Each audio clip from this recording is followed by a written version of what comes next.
Estás de alquiler y estás pensando que estás tirando el dinero. Así que se te pasa por la cabeza comprar tu primera vivienda. Pero claro, analizas el mercado de inmobiliario, analizas las hipotecas, calculas qué es lo que tendrás que pagar, con cuánto dinero te tienes que endeudar con el banco. La verdad es que todo eso da vértigo, asusta. Yo he pasado por eso. Ahora mismo soy propietario de este inmueble, vivo en él y estoy tranquilo porque he planificado con antelación. En este vídeo te voy a explicar cómo comprar tu primera vivienda sin arriesgar tu futuro. Antes de nada, te recomiendo que tengas un fondo de emergencia. Antes de meterte en cualquier tipo de deuda o hipoteca, el fondo de emergencia es lo que te va a salvar en caso de que pase algo inesperado. Esos 3 a 6 meses de gastos, tenerlos ahorrados, siempre te da cierta tranquilidad. Una vez tengas eso, y de esto te hablaba en el vídeo anterior que te lo voy a dejar aquí en el cajetín, una vez tengas ese fondo de emergencia ya hecho, calcula ingresos, gastos y tu capacidad de ahorro, ¿vale? Una vez tengas claro un poco los números con los que estás jugando, esta es una situación mucho mejor que la mayoría de gente, porque la mayoría de gente no hace esos cálculos y es importante tener claro cuánto al final puedes pagar de hipoteca, ¿no? Entonces, yo recomiendo hacer primero ese cálculo, tener una hoja Excel en la que tengas pues ingresos, gastos y al final tú sepas exactamente qué es lo que puedes pagar de hipoteca. En segundo lugar, define cuánto puedes pagar sin ahogarte. Yo por lo general recomiendo que la hipoteca no sea más del 30% de tus ingresos netos mensuales. Al final, si compras el piso tú solo, que no sea más del 30% de tu nómina. Si lo compras en pareja, pues que la hipoteca no sea más del 30% de los ingresos de los dos, ¿vale? Es importante, digo 30% como puede ser 25 o 35, pero es importante que tengas cierto margen para afrontar gastos inesperados que puedan aparecer, ¿vale? Tipo llevar el coche al taller, que pueda surgir algún problema de salud o otro tipo de cosas. Vale, una vez tienes claro cuáles son tus ingresos y gastos, cuánto puedes pagar para la hipoteca, es hora de empezar a ahorrar para la entrada. La entrada de un piso suele ser lo que a la mayoría de gente le sorprende y le asusta, pero es que al menos aquí en España, por lo general tienes que tener el 20% del valor del piso ya ahorrado para darlo como entrada, o sea, es decir, pagarlo directamente de tus ahorros, pero es que a ese 20% le tienes que sumar normalmente el 10% de IVA si es una vivienda nueva o el 10% por traspaso de patrimonios, es decir, si es una compra de una vivienda de segunda mano, ¿vale? Entonces, tener ahorrados ese 20% más 10, es decir, un 30% al final, no es moco de pavo. Si estamos hablando de un piso de 200.000 euros, ya el 20% de eso son 40.000 euros, ¿vale? 40.000 euros que tienes que tener ahorrados, más el 10% de IVA, que en mi caso era una vivienda de obra nueva, por eso pagué IVA, son otros 20.000 euros, ya estamos en 60.000 euros. Y luego además le tienes que añadir gastos que pueden surgir a la hora de comprar un piso, como pueden ser la notaría, pueden ser la tasación, que creo que ahí hay una parte que cubre el banco, pero tú también pagas una parte, es decir, ahí hablamos de un 3 a un 5% más. O sea, ya estamos hablando de 40 más 20, más quizá otros 4.000 euros, ¿vale? Ya estamos hablando de 64.000 euros que tienes que tener ahorrados para comprarte un piso de 200.000 euros. ¿Por qué el banco solo te da el 20%? O sea, el 80% y tú tienes que aportar el 20%.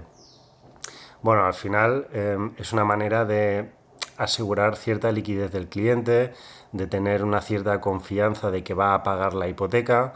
Es que antiguamente te daban el 100% de la hipoteca y bueno, se pillaron los dedos. Entonces hoy en día normalmente se hace de esta manera, que el banco te aporta el 80% del valor de compra, ¿vale?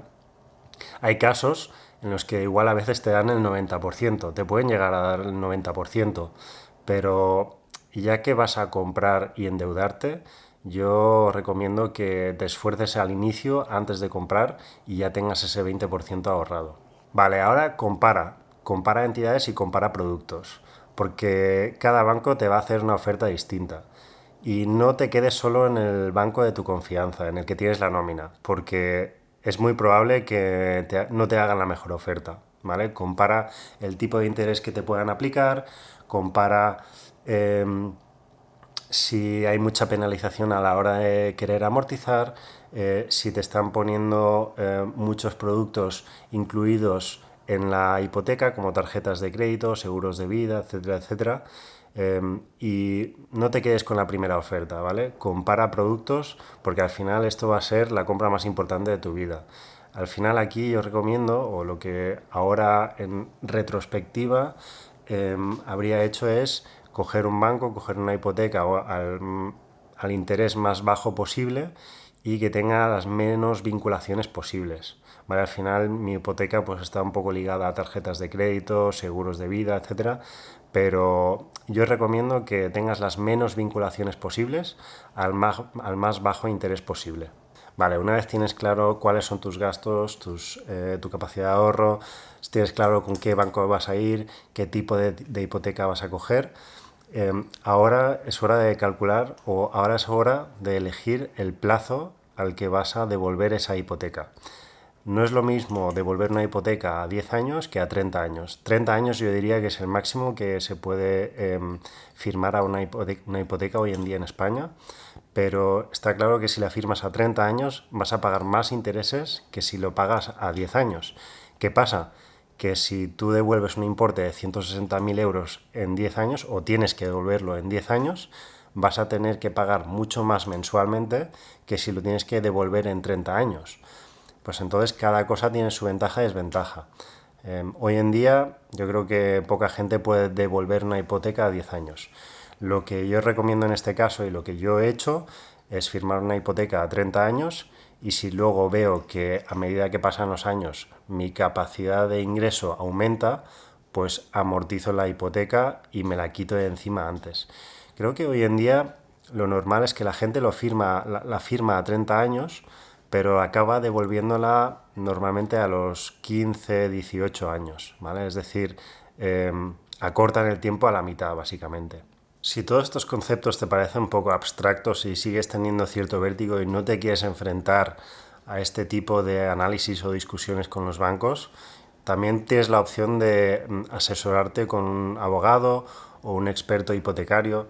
Al final vas a pagar ahí un coste, vas a tener un coste porque alguien te haga ese análisis, pero vas a tener esa tranquilidad. Insisto, es la compra más importante de tu vida, así que no escatimes, no dejes de esforzarte por analizarlo o al menos pagar a alguien para que se esfuerce en analizarlo, pero invierte el tiempo, invierte ese dinero en que alguien o tú mismo haga ese análisis. Lo que te decía al inicio, proyecta a futuro sin sobreendeudarte. Piensa que en algún momento tendrás que hacer frente a la educación, tendrás que hacer frente a otros gastos, a la educación de tus hijos, el retiro, tienes que ahorrar para retirarte o algún tipo de emergencia.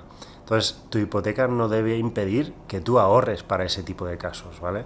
Entonces es importante que proyectes a futuro y tengas claro cuáles van a ser esos gastos. Recuerda que tu casa debe darte tranquilidad y no estresarte. Te voy a dejar en la caja de descripción una calculadora de hipotecas para que veas cuánto vas a tener que pagar mensualmente en función de la hipoteca que quieras firmar, ¿vale?